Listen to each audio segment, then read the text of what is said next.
listening to the Pharmacy Podcast Network. This is Pharmacy Crossroads with your host, community pharmacy business veteran, the road trip guy, Bruce Nealand. Community pharmacy is at a crossroads. Pharmacy owners across the country are evolving their pharmacy businesses and making a bigger impact on their communities.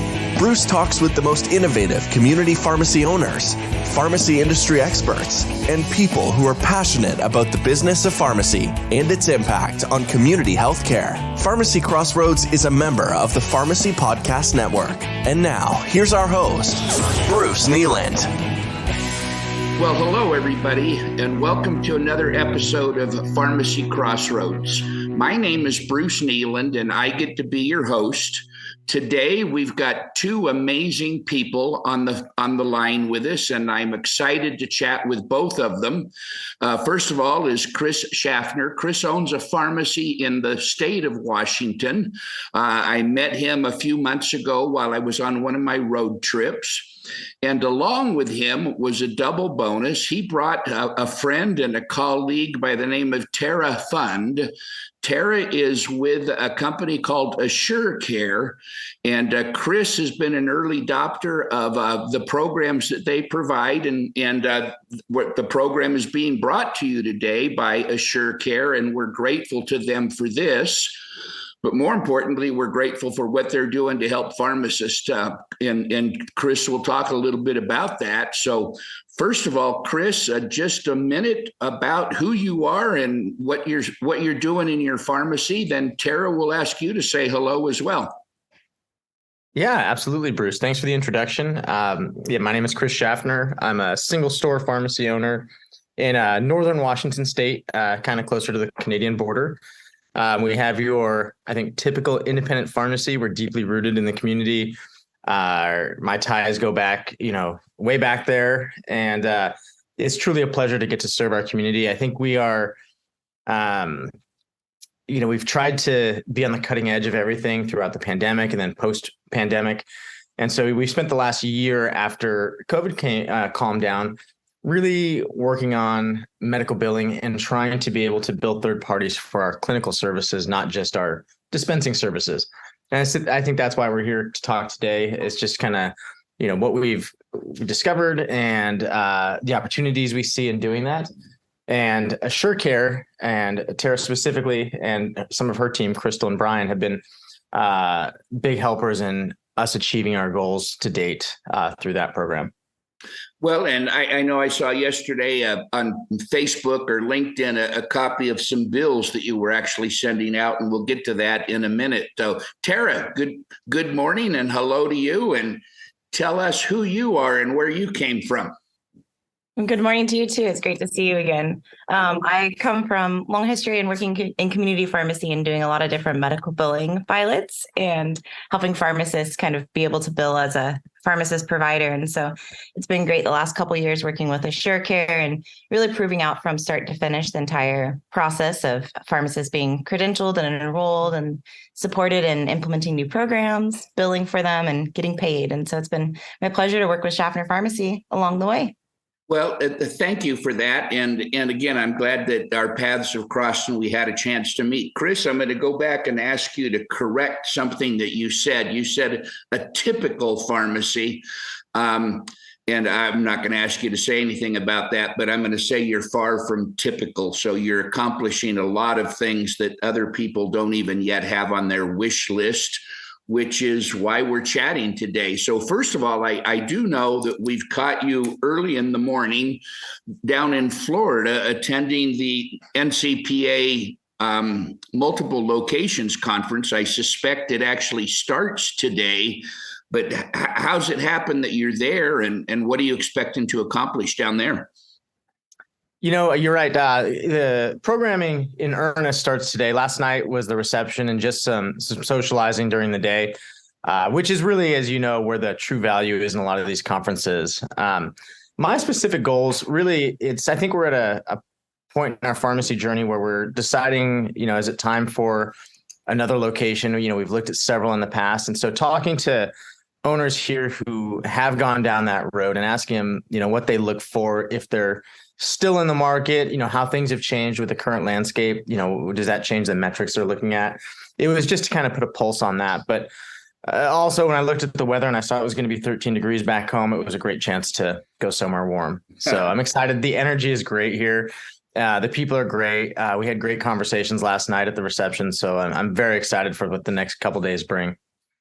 Well, it's been years since I've been able to get to that meeting, but it's clearly one of my favorites. The pace and the opportunity to really chat with people. It slows down. It's a smaller meeting, and you get past hi, how are you, and what's going on. Tell me about your family. You get to really chat with people about the nuts and bolts of their operation. So with that, we're going to move on to why we're really here. So Tara and Chris, you'll recall, I know it was a highlight of my trip, but last September, we met in Michelle Belcher's pharmacy in Grants Pass, Oregon.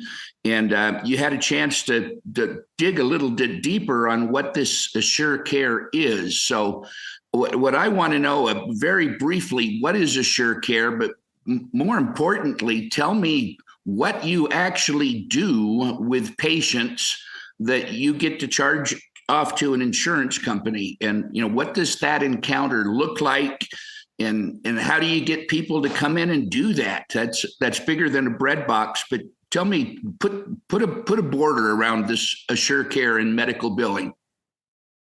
Absolutely. AssureCare, actually, we're at our core population health management software company, and we support the entire spectrum of the healthcare system, really putting the patient at the center. So we have a lot of health plans that are our clients, and we also have large national chains using us for medication therapy management, as well as the EHR and provider services that physicians across the country and internationally are using.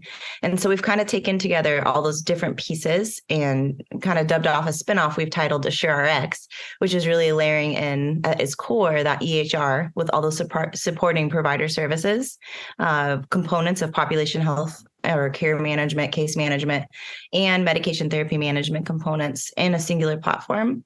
And then again, services is the other big piece. We've really seen that it's not a single solution of just technology to really transform practice. It's pulling together a lot of different pieces, including marketing and kind of functioning as a clinical coordinator, helping them become familiar with how to chart and code in EHR, and then working with teams for things such as credentialing and revenue cycle management. This episode of Pharmacy Crossroads is brought to you by AssureCare. As a population health and technology company, AssureCare has developed a new service and software solution for pharmacist providers called AssureRx. The AssureRx program enables pharmacies to generate revenue from medical billing for clinical programs, MTM initiatives, and value-based care models. It is inclusive of credentialing and enrollment, clinical toolkits, RCM, and implementation concierge services. AssureCare is committed to providing people with quality care by enabling pharmacists to provide reimbursement patient care programs. Now, back to our program. The first correction to my impression is you're not an insurance company.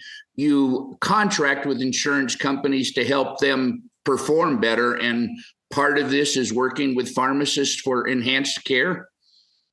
Well, we're actually a technology company. Okay. And our main clients, our probably largest clients, are insurers, but we also have pharmacy clients as well as traditional provider, physician, chiropractor, nurse practitioner clients as well.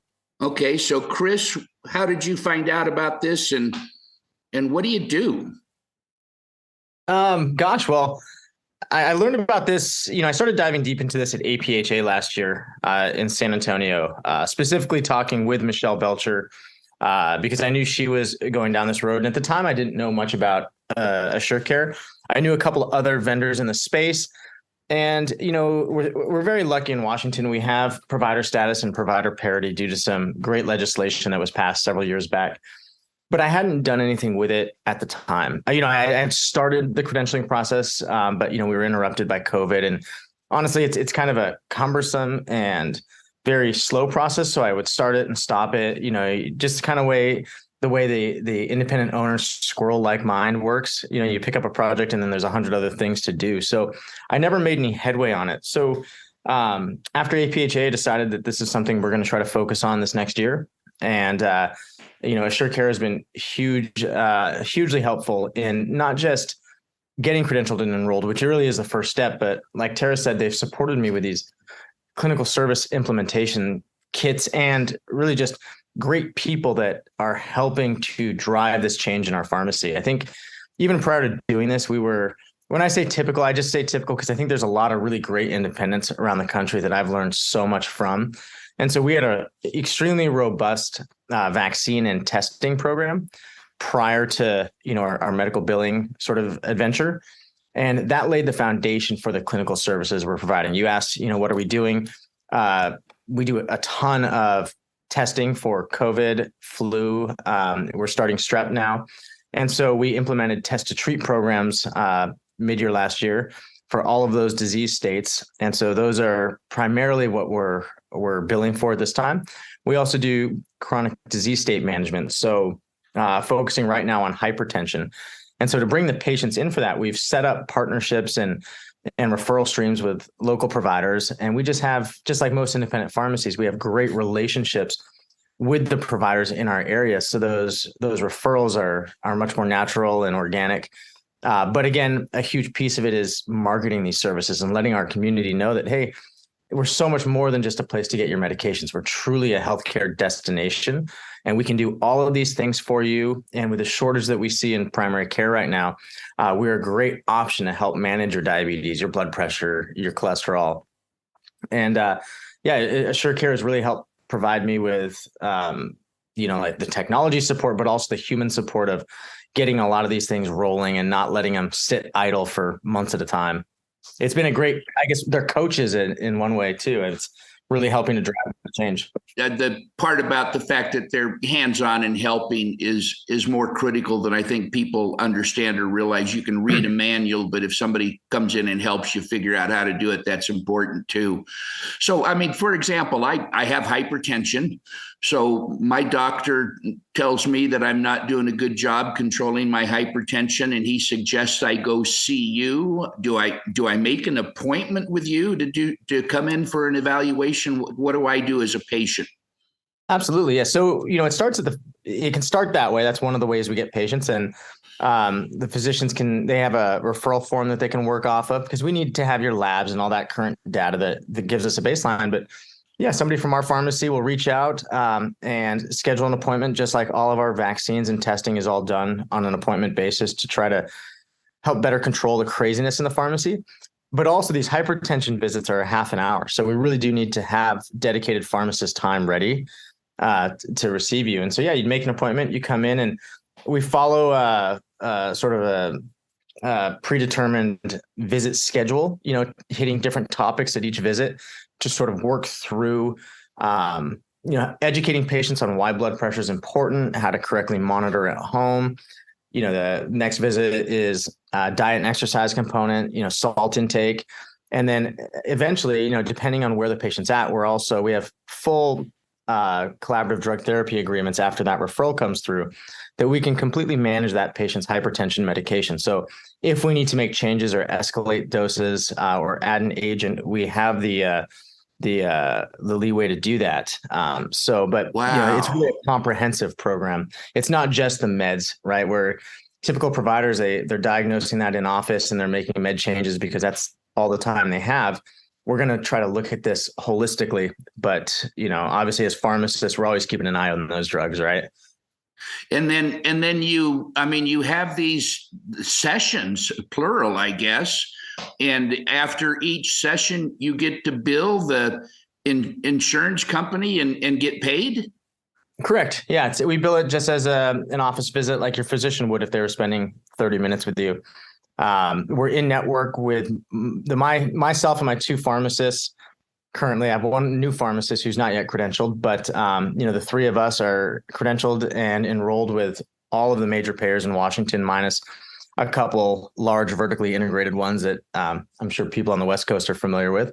Yeah. But so we have that ability to see them. At this time, we are we're eventually, I guess, as we get busier, we'll focus just on our in-network insurers. At this time, we can take all comers. It's trying to grow the practice and sort of spread the word that this is the future of pharmacy. This is what we are great at. Send us your patients. We're going to help the patients and your clinic, get everybody to goal here. And so, Tara, is this rolled out state by state? I mean, can any pharmacist contact you and start doing this, or what would be the parameters for who can participate? Yeah, we're early on we're trying to do a real quality approach versus quantity. We've had a lot of great interest, but right now we're targeting 5 states, a lot in the West Coast, Oregon and Washington. We're also doing a lot of programs based around payer opportunities as well. So the ability to be paid not only just for a fee for service model, but also for outcomes. So kind of a pay for performance model. So we're primarily doing stores based upon those types of opportunities, as well as currently Utah, Arkansas, and Tennessee. However, we do on our website have an interest form, and we are looking at expanding to additional stores in those states as well as additional states soon. So that's probably the best way to reach out. We started kind of with our co-designers, which was Michelle Belcher at Grants Pass, as Chris mentioned. And he kind of the 3 of us worked together and my team to kind of really figure it out. And we're still doing a lot of trial and error in those 2 locations, and then kind of passing it down to our other co-designers or early adopters as we go, so that they can have a little bit of a paved path. But then the idea is that the next batch of stores will have a little bit less trial and error and a lot more just delivery of programs and services. Well, thank you for that. And I think with that, Chris, we're going to move on to a couple of the other things that are going on in your remarkable typical pharmacy. So I've been delighted to check out your website and see this picture of you and your staff in front of your pharmacy. Somebody did a really good job with that picture. It's just captivating. Tell our listeners what I'm talking about. Yeah, we were honored to win the Best Pharmacy Award for our county for 2022. I think, most counties or chambers of commerce, business districts have different competitions like that, where your community votes for their favorite, establishment in each particular business genre, hair salons, restaurants, pharmacy.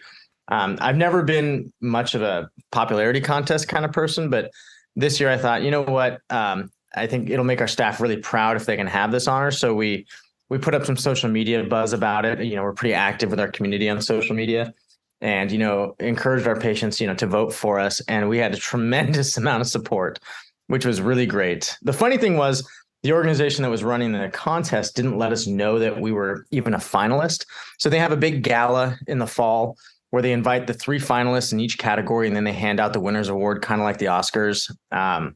But we didn't get that invitation. So we found out after the event that we were actually the winners. So we held our own ceremony with our own trophies. I just brought a bunch of my tennis trophies from college in. We took our own picture. I think it was more fun that way, because it gives us a story and something for our employees to talk to our patients about. But we're so thankful. I mean, we couldn't have those things without our wonderful patients and the people who support us along the way. So it's an honor to get to serve them. And it's really an award for them more than us. Well, and I want to dig deeper a little bit, and I don't know that there's a magic bullet or whatever, but obviously you have a staff that goes above and beyond with patient care if you're going to win some kind of award. Even if you do figure out how to stuff the ballot box, people aren't going to vote for you unless they really want to. Is there a trick, a tip, a tactic you have for acquiring and training and getting your employees to care about what they do?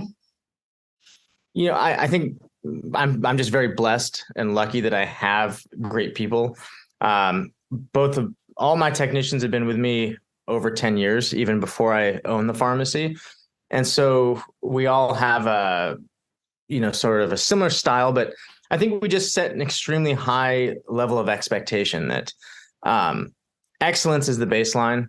That's all we're going to accept. So when new employees come in, they see that that's the culture. that this isn't somewhere where you can just show up, punch the clock, and skate by doing the minimum. That you really going above and beyond is the absolute expectation every single day. So that, and eventually, like, that just becomes habit and routine.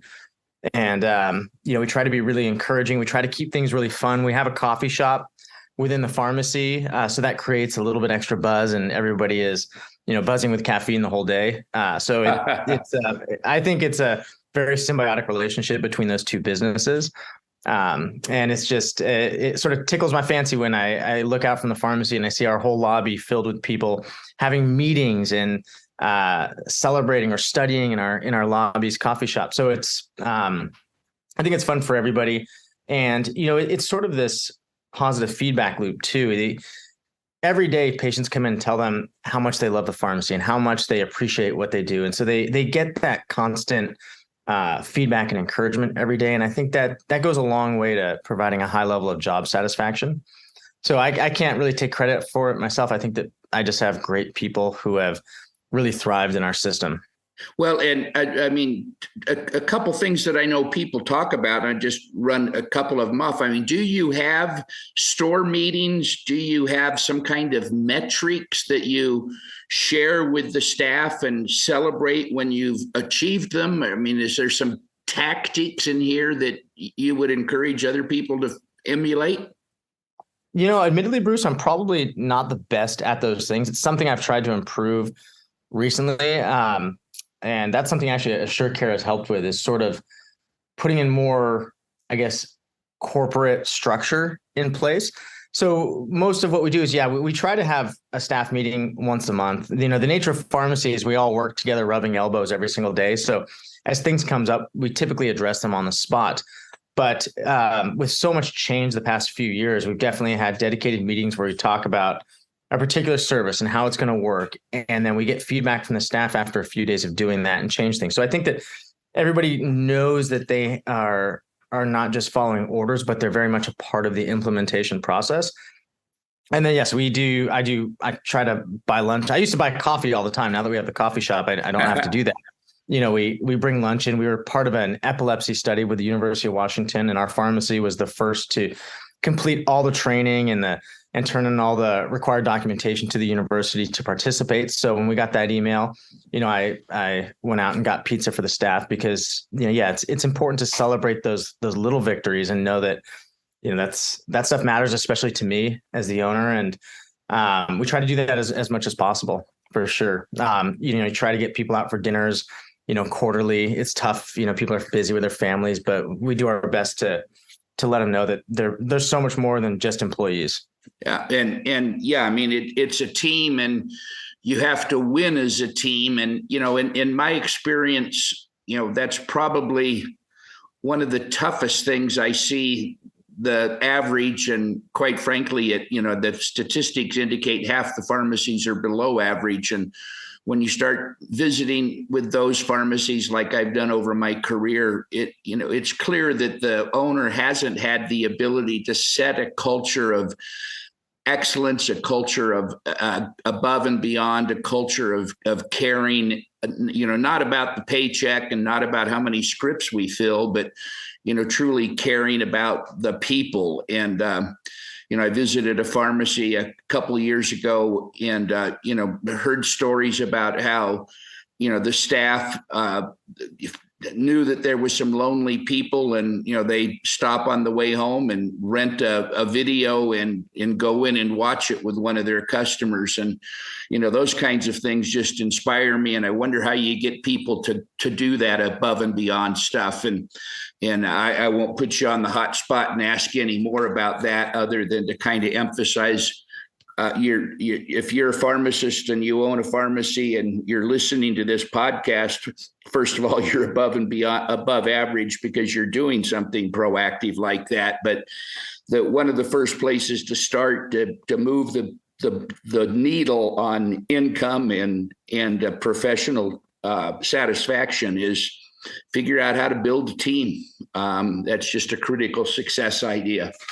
And I think a great book going along with that, Bruce, if I may, I think a great book for owners and managers in the pharmacy community is Extreme Ownership by Jocko Willenick, an ex-SEAL Team 3 team guy. And, I think that small unit military leadership is very similar to pharmacy leadership.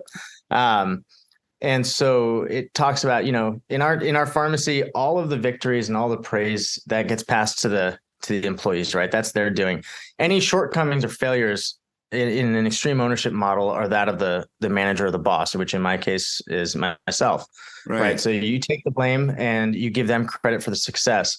And if you look at things that way, it's a great model for pharmacy leadership. There's the way we work, right? With hand in hand, elbow to elbow with people every single day. I like that SEAL team idea because you're talking small units doing hard jobs and everybody depends on everybody else. That's a cool analogy. The name of that book again is what? Extreme Ownership. He's written several, but that was the first. And I think it's probably the most, if you're going to read one, that's the most poignant of his books. So Tara, I'm going to put you on the hot spot. I don't want to hear about AssureCare from you, but I want to hear an observation you have about Chris and his pharmacy. What would be one or two things that he is doing that you think make him outstanding and other pharmacists should emulate? I would say definitely one of the things that we've noticed as me and my team have been out there and worked alongside him and his team, his staff is absolutely how the community really does feel taken care of and really personally committed to his location. You can tell they know everybody by name and they really have that personal touch. They love to say hi. I see him in the coffee shop telling us how they've been coming in for years and it's their favorite place to go. And I mean, we've only been up there a handful of times, but I see the same patients even sometimes. So I would absolutely say it's the way that the community really truly embraces and is proud of his pharmacy, his coffee shop, and his team, and the way that they feel taken care of. It's very unique. Really, really good leadership, definitely, to make the community step up like that. Well, yeah, it's the community pharmacy piece. It's kind of important that you be involved in the community. So thank you. Yeah. And it's beyond even being involved. I mean, they really truly are personally committed and passionate and almost feel like family, like his one of his taglines I think he uses in his websites and marketing materials is, we treat you like your family here. And I think that they really do live by that. It's like the Olive Garden. So, Chris, we'll kind of close out on this theme of state pharmacy associations. Pro or con? Oh, absolutely pro. Obviously, I'm biased. Both Tara and I sit on the board for the Washington State Pharmacy Association. But I guess we all kind of bemoan our profession at times and the situations we find ourselves in. But the only way we see change is through our professional associations that help drive advocacy and legislation. And so that starts at the state level. And so getting involved in state association has helped me feel personally invested and responsible for my profession and helping to ensure that it continues to be viable going forward. We all know the challenges that our industry faces. And at times it's overwhelming and depressing, but knowing that we're actively working on the front lines to help pass legislation, regulate the entities that are truly putting patients in harm's way. I think that's tremendously important. And honestly, selfishly, I've met some really incredible people who have made me a better leader, better person, a better pharmacist and owner. So I've gotten so much more out of it than I've put in, that I would recommend it to everybody. At the minimum, join your association. Your dues go a long way to helping ensure that your practice remains viable. But if you have time, attend a meeting, be social, step out of your comfort zone, and I think you'll be surprised how much you actually get out of it. Tara, chime in.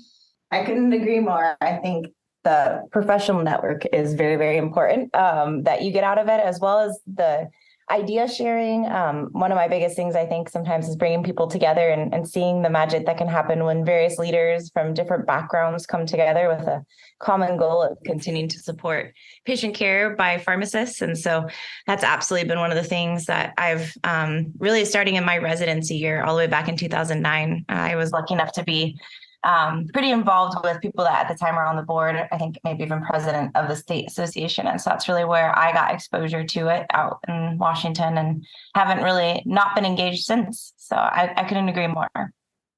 Well, I'm not a pharmacist, and I live in Arizona. I'm a member of the Arizona Pharmacy Association. When I was in Pennsylvania, I was a member of the Pennsylvania Pharmacist Association, and actually was on the board there for a little over a year. And still have friends, 20 years later from my work in Pennsylvania.